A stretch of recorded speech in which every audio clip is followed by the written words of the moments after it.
اللہ تبارک و تعالی نے قرآن مجید میں فرمایا ہے کہ وَلَقَدْ كَرَّمْنَا بَنِي آدم، بے شک ہم نے جناب آدم کے بیٹے کو فضیلت عطا فرمائی، کرامت کا تاج عطا کیا ہے، اشرف المخلوقات بنایا ہے، ساری مخلوق سے زیادہ اس کو عزت عطا فرمائی ہے۔ انسان ہونے کے ناطے تمام انسان نہ صرف یہ کہ برابر ہیں بلکہ قابل احترام ہیں۔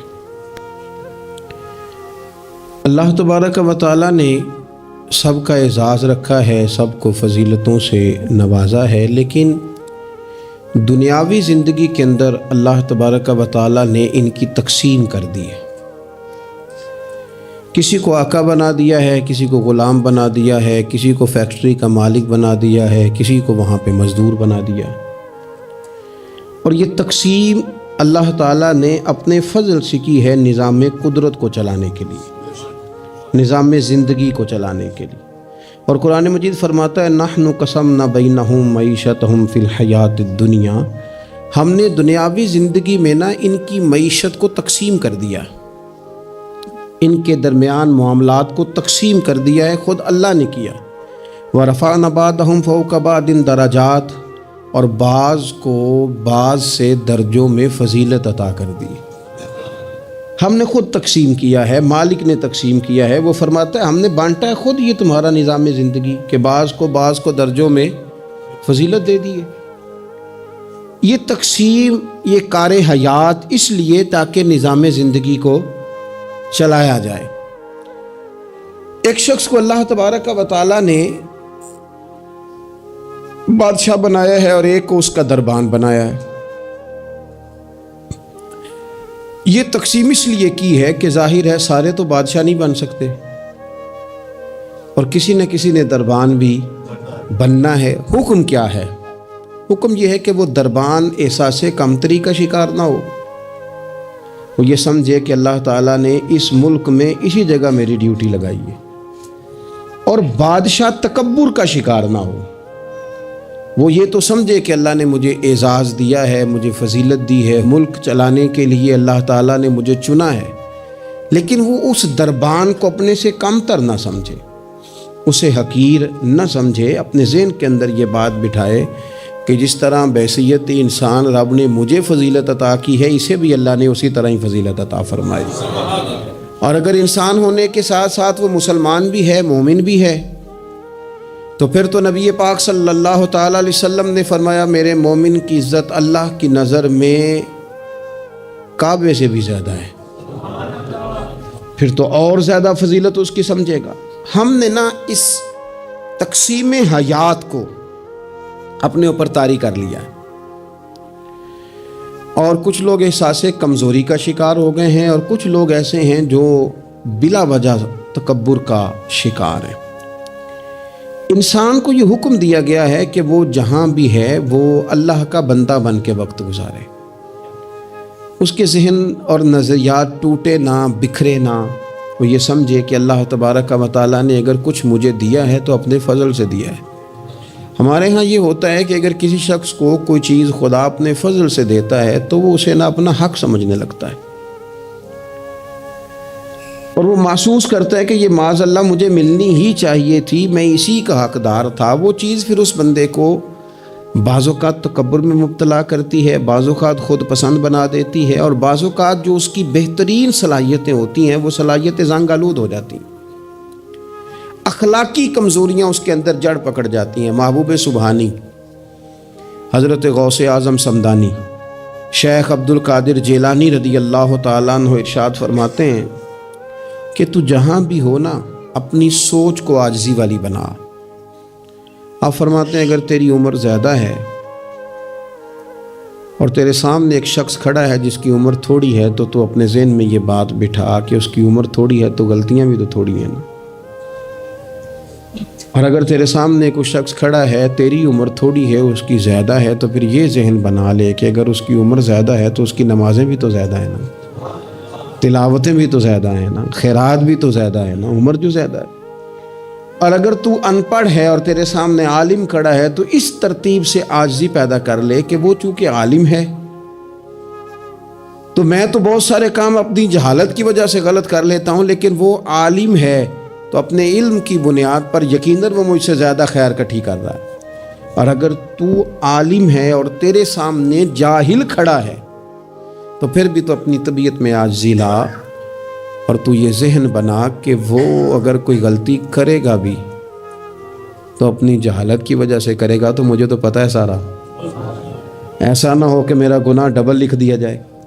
آپ جہاں ہیں، جس ترتیب سے ہیں، اس ترتیب سے ہی اپنی طبیعت کے اندر عاجزی لائیں۔ نبی پاک صلی اللہ تعالی علیہ وسلم نے فرمایا، حضرت عبداللہ ابن مسعود رضی اللہ تعالیٰ عنہ حدیث کے راوی ہیں، حضور نے فرمایا جس کے دل میں رائی کے دانے کے برابر بھی تکبر ہوا وہ شخص جنت میں نہیں جائے گا۔ تو عرض کی یا رسول اللہ صلی اللہ علیہ وسلم، ایک آدمی اچھا لباس پہنتا ہے، اچھا بن کے رہنا چاہتا ہے، صاف ستھرا بن کے رہنا چاہتا ہے، تو کیا یہ بھی تکبر ہے؟ تو سرکار نے فرمایا نہیں، اللہ تو خوبصورت ہے، خوبصورتی کو تو پسند فرماتا ہے۔ تو یا رسول اللہ صلی اللہ علیہ وسلم پھر تقسیم کس طرح کریں؟ تکبر کے مفہوم کو کیسے سمجھیں؟ تو دو باتیں نبی پاک علیہ السلام نے ارشاد فرمائیں۔ سارے عنوان کو ان دو باتوں میں سمجھا جا سکتا ہے۔ محبوب فرمانے لگے تکبر تو یہ ہے کہ بندہ حق قبول نہ کرے اور دوسرے بندوں کو اپنوں سے حقیر سمجھے۔ اگر تیرا کوئی بھی کمال قبول حق میں رکاوٹ بن گیا تب تو متکبر ہے، اور اگر کسی بھی مقام پر جا کر تو کسی کو حقیر سمجھنے لگ گیا ہے پھر تو متکبر ہے۔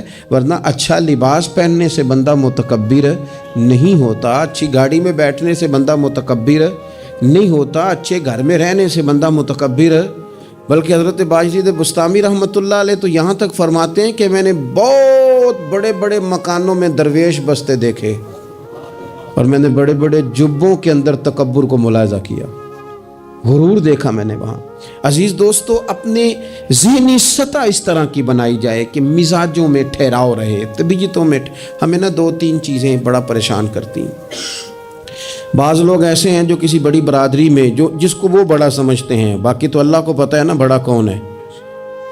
کسی بڑے قبیلے میں جس کو دنیا میں بڑا گردانا جاتا ہے، اس میں اگر وہ پیدا ہو گئے نا تو ان کا یہ گمان بن گیا ہے کہ شاید میرا یہ حق تھا، تو چونکہ مجھے اللہ نے پیدا یہاں کیا ہے تو معاذ اللہ میرا حق بنتا ہے میں تکبر کروں۔ بار بار اپنے لفظوں میں، جملوں میں، اپنے رویوں میں اس بات کا وہ اظہار کرتے ہیں۔ کچھ لوگوں کو اللہ تعالیٰ دولت دیتا ہے، دولت اگر محنت سے ملتی تو سب سے زیادہ مزدور کے پاس ہوتی، کیونکہ وہ سب سے زیادہ محنت کرتا ہے۔ یہ تو خدا کے فضل سے ملتی ہے۔ اب جس کو مل جاتی ہے وہ سمجھتا ہے مجھے ملنی ہی چاہیے تھی، ملنی چاہیے تھی، اب وہ کسی تکبر کا شکار ہو جاتا ہے، حالانکہ مالک بڑا بے پرواہ ہے۔ صبح کے تخت نشین شام کے مجرم ٹھہرے، ہم نے پل بھر میں نصیبوں کو بدلتے دیکھا۔ ایک منٹ لگتا ہے، انسان کمزور ہو جاتا ہے۔ تو لوگ دولت کے زور پر اپنے آپ کو تکبر کا شکار کر لیتے ہیں، اور بعض لوگوں کو اللہ تعالیٰ اپنے فضل سے علم عطا کرتا ہے، اور اس سے مراد صرف دینی علم ہی نہیں، اگر کسی کے پاس کوئی دنیاوی ڈگری ہے، دنیاوی، میں بڑے ادب سے عرض کروں گا، میں بڑے زمانے سے کچھ نہیں تو مجھے 20 سال ہو گئے ڈاکٹروں کا چکر لگاتے، والد صاحب بیمار تھے، والدہ بیمار تھیں، خود جانا پڑا، کبھی بچوں کو لے کے جانا پڑا۔ میں نے لہجوں میں بعض جگہ پہ غرور دیکھا، لہجوں میں، یعنی ڈاکٹر کے دو میٹھے بول نہ بندے کی طبیعت ٹھیک کر دیتے ہیں، لیکن وہ اس کے لہجے میں، اب چونکہ وہ ڈاکٹر ہے اور جناب مجھے تکلیف ہے، میں ذرا جلدی چیک کرانا ہوں، سب کو تکلیف ہی ہوتی ہے، سارے تکلیف سے ہی آتے ہیں، باہر بیٹھو دیکھ لیتے ہیں۔ علم اس کا نام ہے کہ دوسروں کو جاہل سمجھا جائے؟ علم اس کا نام ہے کہ آپ کو شعور ہی نہ آئے؟ علم تو آگہی سکھاتا ہے۔ اگر کوئی عالم ہو کر اپنی ماں کے پیر نہیں دباتا تو پھر اس کے علم نے اسے کچھ بھی نہیں سکھایا۔ اس کے علم نے عبداللہ بن عمر رضی اللہ تعالیٰ عنہ اور حضرت عبداللہ بن عمر دونوں بیٹھے تھے، ایک صحابی ہیں عبداللہ بن عمر بن عاص رضی اللہ تعالیٰ عنہ، اور ایک سیدنا فاروق اعظم کے بیٹے ہیں جن کو عبداللہ بن عمر کہا جاتا ہے، دونوں بیٹھے تھے عبداللہ بن عمر اٹھ کے چلے گئے تو عبداللہ ابن عمر نے رونا شروع کر دیا، دیر تک روتے رہے۔ اللہ کرے کسی کو کوئی ایسا یار ملے جسے مل کے بندہ روئے۔ ایک باری میریاں اکھیاں چوں اونا نے اتھرو پونجے سن، ہن تے چسکا پہ گیا رونے دا تے ہر ویلے آہو زاری دا۔ وہ چلے گئے، انہوں نے رونا شروع کر دیا، روتے جا رہے ہیں۔ بچوں نے کہا کیوں روتے ہو؟ کہنے لگے یار وہ عجیب بات بتا گیا ہے۔ وہ کہتا ہے میں نے حضور علیہ السلام سے خود سنا ہے کہ جس کے دل میں رائی کے دانے کے برابر تکبر ہو جنت میں نہیں جائے گا۔ روتا ہوں، انسان ہوں، کبھی کوئی بات ہو ہی جاتی ہے، کبھی کوئی پریشانی ہو ہی جاتی ہے، پھر اپنے ارد گرد والوں سے کہنے لگے دعا کرو رب عاجزی کی توفیق دے دے، اللہ بڑے بول سے بچا لے۔ عزیز بھائیوں، مزاجوں کے اندر حضرت شیخ سعدی رحمت اللہ علیہ، میں نے کچھ لوگوں کو دیکھا ہے اگر کوئی نیک کام کر لیتے ہیں نا تو پھر وہ کہتے ہیں چونکہ میں نے کیا لہذا ساری دنیا فوراً یہ کرے۔ آپ یہ کیوں نہیں سمجھتے کہ رب نے آپ کو توفیق دی ہے تو آپ عاجز ہو جائیں اللہ کے بندے، آپ عاجزی اختیار کریں۔ وہ کہتے ہیں چونکہ میں کرتا ہوں لہذا میں اب اتنا بڑا آدمی ہوں تو فلانے بندے تو ٹھیک ہی نہیں۔ حضرت سعدی شیرازی کہتے ہیں کہ تہجد کا ٹائم تھا، پرانے زمانے میں نا لوگ مسافر اکثر رات مسجدوں میں آ کے گزارتے تھے، تو کہتے ہیں مسجد میں لوگ سوئے ہوئے تھے سارے، تہجد کا ٹائم تھا، میں تہجد کی نماز پڑھ رہا تھا، میرے والد بھی ساتھ تھے، تو میں نے اپنے ابا جی سے کہا یہ دیکھو کتنے بد نصیب ہیں، نفلوں کا ٹائم ہے اور یہ سوئے ہوئے ہیں، کتنے بد نصیب ہیں، میں تہجد پڑھ رہا ہوں، اللہ اللہ کر رہا ہوں، یہ سوئے ہوئے ہیں۔ تو فرماتے ہیں میرے والد کہنے لگے کاش تو بھی سویا ہی رہتا، لوگوں کے کپڑے تو نہ پھاڑتا، کاش تو بھی، تیرا سونا ہی بہتر تھا، اس تہجد سے تو سویا ہی رہتا تو بہتر تھا، کپڑے تو نہ پھاڑتا لوگوں کے۔ او خدا کے بندے اگر تو نے پڑھی ہے تو تیرا اور رب کا رشتہ ہے، اس کی بنیاد پر تو دوسروں کو حقیر جاننے لگ گیا ہے، اس کی بنیاد پر علم پڑھے دا مان نہ کریے ماتا کھی میں پڑھیا، او جبار کہار کہاوے متے روڑ دیویں دودھ کڑیا۔ تھوڑا سا اپنے طبیعت میں عاجزی پیدا کر۔ یہ تو دیکھیں نا کتنے بڑے بزرگ ہیں، حضرت فضیل بن عیاض، 60,000 لوگوں نے حج کیا، حضرت کے بھی وہ حجوں میں بہت 21واں 22واں حج تھا۔ کسی نے پوچھا حضور اس سال حج کے بارے میں آپ کا کیا خیال ہے؟ تو آپ فرمانے لگے جتنے بھی حاجی آئے سارے نیک تھے، حج ضرور قبول ہوگا، اور اگر کسی وجہ سے کوئی کمی رہ گئی تو وہ میری نحوست کی وجہ سے رہ جائے گی، اس لیے کہ ان میں سب سے زیادہ گناہگار میں ہی ہوں، میری وجہ سے کوئی رہ گئی تو رہ گئی، ورنہ تو امید ہے خدا فضل ہی فرمائے گا۔ آپ کے مزاج میں جب عاجزی ہوتی ہے کہ نا، اگر آپ کسی مقام پہ فائز ہیں تو وہ تو اللہ نے دیا آپ کو، تو اب تو آپ کو اس مقام پر جا کے بھی عاجزی ہی کرنی چاہیے تھی، اور اگر آپ وہ عاجزی نہیں کر رہے تو اس کا مطلب ہے آپ بہت ساری خطاؤں کا شکار ہیں۔ ہمارے زمانے میں نا ایک رواج آیا ہے کمزوریاں بیان کرنے کا، اور کمزوری اکثر وہ بندہ بیان کرتا ہے جو اپنے آپ کو کچھ سمجھتا ہے۔ لوگ ایک دوسرے کی کمزوریاں ڈسکس کرتے ہیں، بلکہ پہلے تو لوگ لوگوں کی کمزوریاں بیان کرتے تھے، اب جماعتیں جماعتوں کی کمزوریاں بیان کرتی، اب پارٹیاں پوری پارٹیوں کی کمزوری بات اتنی اجتماعیت تک چلی گئی کہ سوچے محدود سے محدود تر ہو گئی۔ اللہ تعالیٰ نے نا ایک دفعہ حضرت موسیٰ کلیم اللہ علیہ السلام سے فرمایا کہ آپ کی قوم میں جو سب سے نیک آدمی ہے نا اسے ڈھونڈ کے میری بارگاہ میں لائیں۔ حضرت موسیٰ علیہ السلام نے نا جس کو سب سے زیادہ نیک سمجھتے تھے اسے اللہ کے حضور پیش کیا، مالک یہ سب سے زیادہ نیک ہے، جسے حضرت موسیٰ کلیم نیک کہیں، وہ کتنا کو نیک ہوگا، یا اللہ یہ نیک ہے۔ حضرت موسیٰ علیہ السلام سے رب کریم نے فرمایا اب اس بندے کی ڈیوٹی لگاؤ کہ یہ اس قوم میں جو سب سے گناہگار ہے وہ بندہ ڈھونڈ کے لائے۔ اگر یہ ڈیوٹی ہماری لگتی تو پھر تو اللہ خیر کرے، سارے گناہگار تھے ماں سوائے میرے، خدا مجھے ایسی خدائی نہ دے کہ اپنے سوا کچھ دکھائی نہ دے۔ جناب اس کی ڈیوٹی لگائیں، حضرت موسیٰ کی گواہی ہے یہ سب سے زیادہ نیک ہے، اس کی ڈیوٹی لگائیں، یہ سب سے گناہگار بندہ ڈھونڈ کے لائے۔ آپ نے ڈیوٹی لگا دی تو وہ عرض کرنے لگے حضور 3 دن کی مہلت دیں، میں بندہ ڈھونڈتا ہوں۔ 3 دن 3 راتیں گزر گئیں، آنے کا وقت آیا تو اسی نے ایک آدمی نے کیا کیا، اپنے گلے میں رسی ڈالی اور اپنے ہی ہاتھ سے پکڑ کے لا کے حضرت موسیٰ کلیم کے دست مبارک میں دے کے کہا حضور 3 دن کوشش کی ہے، سب سے زیادہ گناہ گار میں ہی ہوں۔ برے بندے تو میں لبن ٹریا تے جاگتے ملیا نہ کوئی، تے اپنے اندر چاتی پائی تے میں تھوں برا نہ کوئی، میں ہی ہوں۔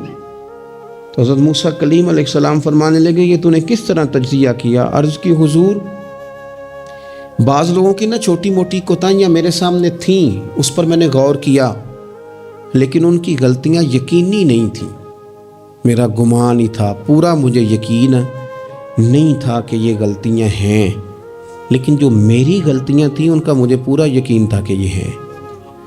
کسی کی غلطیاں میرے سامنے یقینی نہیں تھی، اپنی کوتاہیاں میرے سامنے یقینی تھیں، اور جو زیادہ یقینی چیزیں تھیں نا اس پر جب میں نے غور کیا تو پھر میں سمجھا کہ اس بستی میں سب سے گناہ گار میں ہی ہوں۔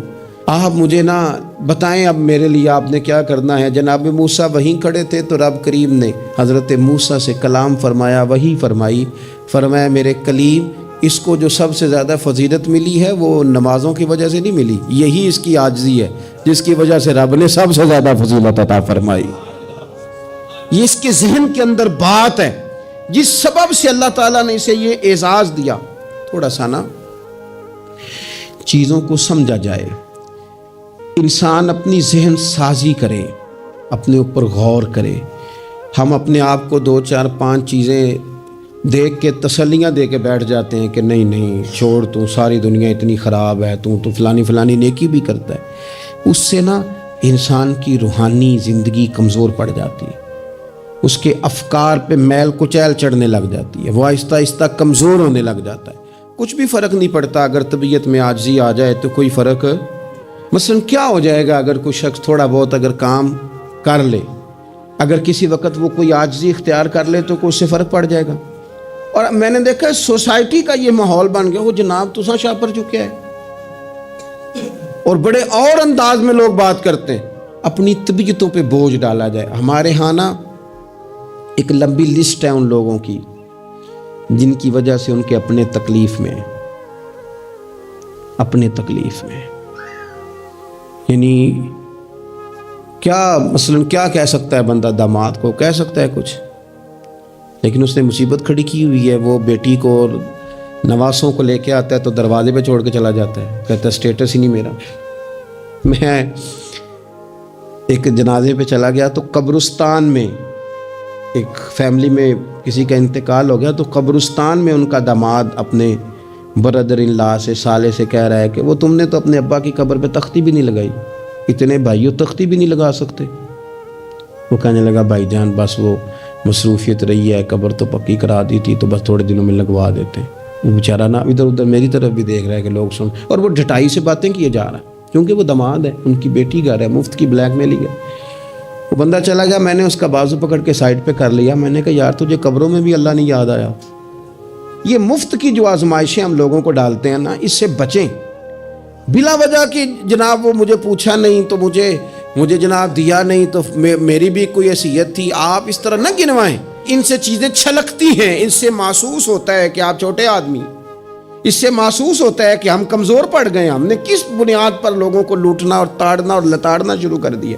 انسان ہوتا ہے، اور وہ جب ان چیزوں سے نکل جاتا ہے تو محسوس ہوتا ہے کہ وہ بندہ بڑا آدمی ہے کہ جو نہ اسے کوئی یہ پرواہ ہے کہ مجھے کوئی بٹھائے کہاں پہ، نہ اسے کوئی یہ ٹینشن ہے کہ کوئی یہ۔ میں نے دیکھا ہے بعض بڑے لوگ ان چیزوں سے ویسے نکل جاتے ہیں۔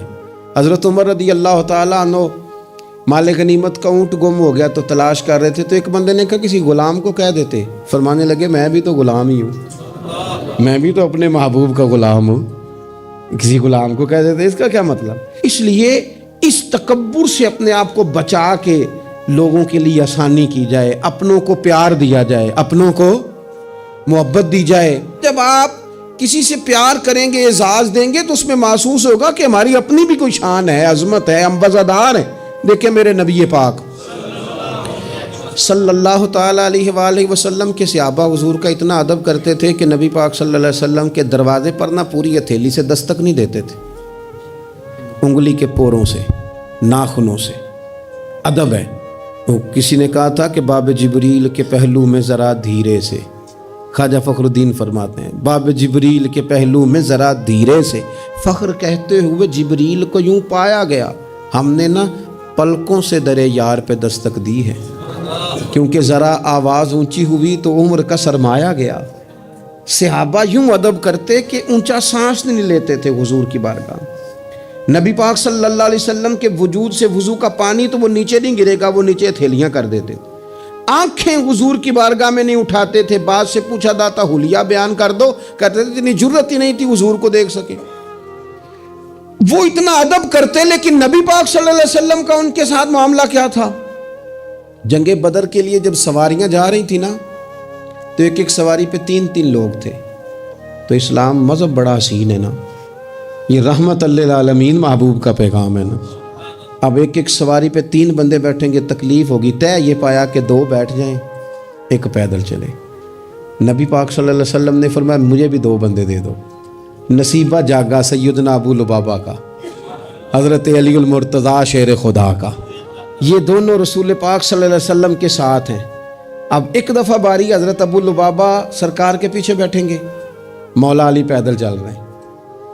اس شخص کا کمال تو دیکھیں جس کے ہاتھ میں اس سواری کی لگام ہے جس کے سوار مدینے والے رسول ہیں صلی اللہ تعالیٰ علیہ وسلم۔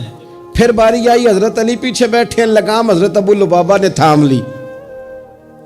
وہ سوئے لال ہزار پھرتے ہیں اور تیرے دن اے بہار پھرتے ہیں۔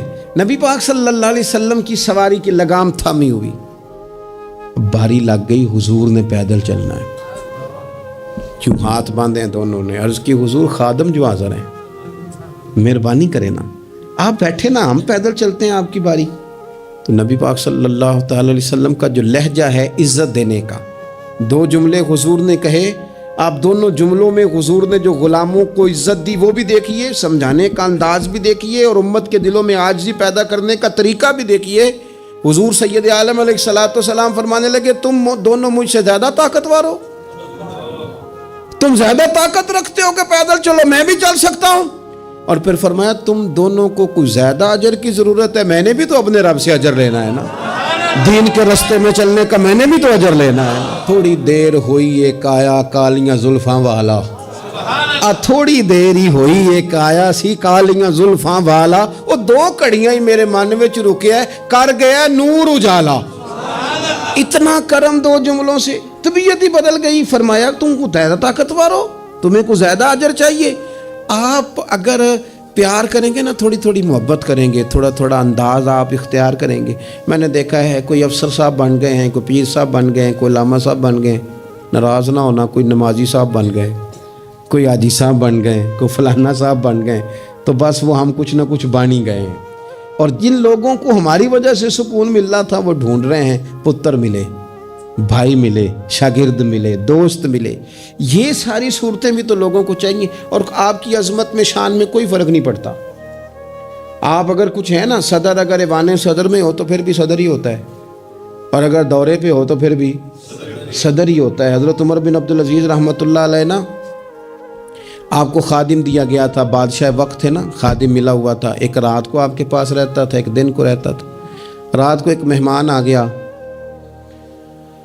تو چراغ جل رہا تھا، جناب عمر بن عبدالعزیز رحمۃ اللہ علیہ کچھ لکھ رہے تھے، تو وہ خادم کی آنکھ لگ گئی، وہ سو گیا۔ انسان ہی ہے نا، نیند آ ہی جاتی ہے، لیکن وہ آتی ہے صاحب کو، چوکیدار کو تو نہیں نہ آنی چاہیے۔ پھر صاحب کہتے ہیں تو تنخواہ کا دی لینا ہے، تینوں رکھیا کا دے لئی، یہی لفظ ہے نا جی، اس کو تو نہیں نہ آنی چاہیے، ڈرائیور کو تو نہیں نہ آنی چاہیے، وہ تو نیند تو شاید صرف مالک کے لیے، ڈرائیور کے لیے تھوڑی ہے۔ تو اس کی آنکھ لگ گئی، اسے نیند آ گئی خادم کو۔ حضرت عمر بن عبدالعزیز، وہ چراغ جل رہا تھا تو وہ گل ہونے لگ گیا، بجھنے لگ گیا۔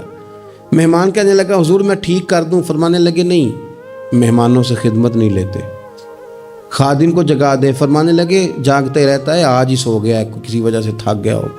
حضرت عمر بن عبدالعزیز خود اٹھ کے گئے، چراغ کی بتی ٹھیک کی، سلائی کے ساتھ دوبارہ جلایا، آ کے بیٹھ گئے۔ اب ظاہر ہے کہ بادشاہ سے ملنے کو بادشاہ ہی آیا ہوگا، کوئی وزیر ہی آیا ہوگا، تو اس نے اپنے لیول کی بات کی، کہنے لگا حضرت صاحب اس کو کس لیے رکھا ہوا ہے، سو گیا، اس کو جگاتے۔ تو وہ تو بڑی جلال میں بات کر رہا تھا نا، اور وہ بڑا تنقید کا اس کا لہجہ تھا کہ اس کو کیوں نہیں اٹھایا۔ تو حضرت عمر بن عبدالعزیز اس کو نارمل زندگی میں لے آئے واپس، اس کو کھینچ کے دوبارہ دنیا پہ لے آئے، زمین پہ۔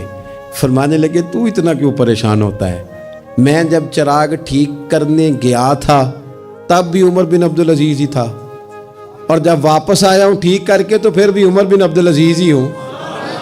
مثلا میری کون سی سائیڈ ادھر گئی ہے، میں وہی ہوں۔ خدا کے بندے کیا ہو گیا، وہی ہوں، تو کس پریشانی کا شکار ہو گیا، میں وہی ہوں۔ دانش منداں دا کم ناہی، دل دنیا تے لانا، اس ووٹی تے لکھ خامد کیتے، جو کیتا سو کھانا۔ بڑے بڑے عہدے ملتے ہیں دنیا، بڑے بڑے جاگیردار ہوتے ہیں، پھر وہ چلے جاتے ہیں۔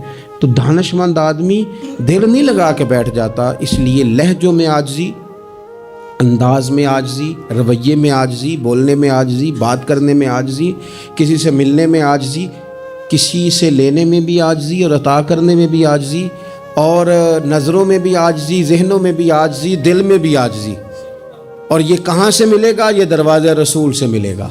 تیری صورت تیری سیرت زمانے سے نرالی ہے، اور تیری ہر ایک ادا پیارے ادائے بے مثالی ہے۔